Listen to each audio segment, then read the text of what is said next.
বিসমিল্লাহির রহমানির রহিম। ইনশাল্লাহ সবাই ভালো আছেন।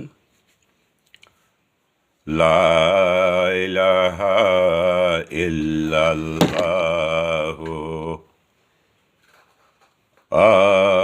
ওয়াহদাহু লা শারীকা লাহু আহাদান Shamadan lam yalid walam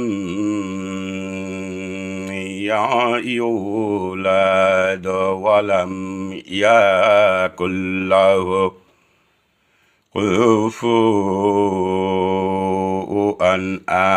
ahad।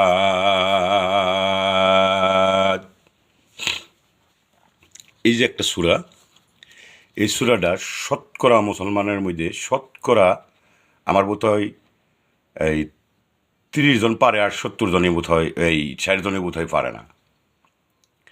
তো জানি না, এই সূরাটা বেশি বেশি পড়ার জন্য চেষ্টা করবেন ইনশাল্লাহ। আল্লাহ পাক, রসুল পাক সাল্লাল্লাহু, উনি নিজে সাক্ষ্য দিয়েছেন, ফরমান, যে ব্যক্তি এই দোয়া একবার পাঠ করিবে আল্লাহ তাআলা তাকে 20 লক্ষ নেকি দান করিবেন। তাই বোঝায় টাকা না, কিন্তু 20 লক্ষ নেকি।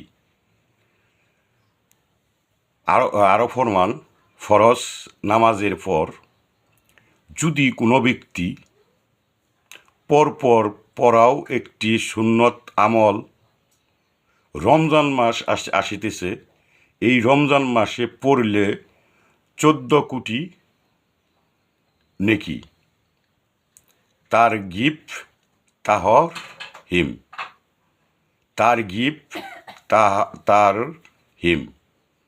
আবার বুঝেন না বলে তোরা 14 লক্ষ টাকা দিছি, অথবা 14 কোটি টাকা দিছি, অথবা 20 লক্ষ টাকা দিছি, ভেঙে দিলাম। তার কারণ আপনারা দেখবেন, এই শিকার জন্য আল্লাহ পাক আল্লাহর রাসূলকে পাঠাইছিল, যার জন্য এই দুনিয়াতে উনি তাকে পাথর মেরে রক্ত করছে, তাকে এই অনেক বেদনা, অনেক কিছু কষ্ট করছে।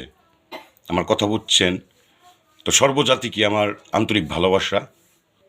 আল্লাহ যেন এই বাংলাদেশের প্রতি যাতে আল্লাহ পাক রহমত দান করেন, উনি যেন সবার সহিংসত হন ইনশাল্লাহ। আল্লাহ পাক আল্লাহ রাসূল যা বলেছেন আমাদের সুন্নত তরিকায় থাকার জন্য চেষ্টা করবেন।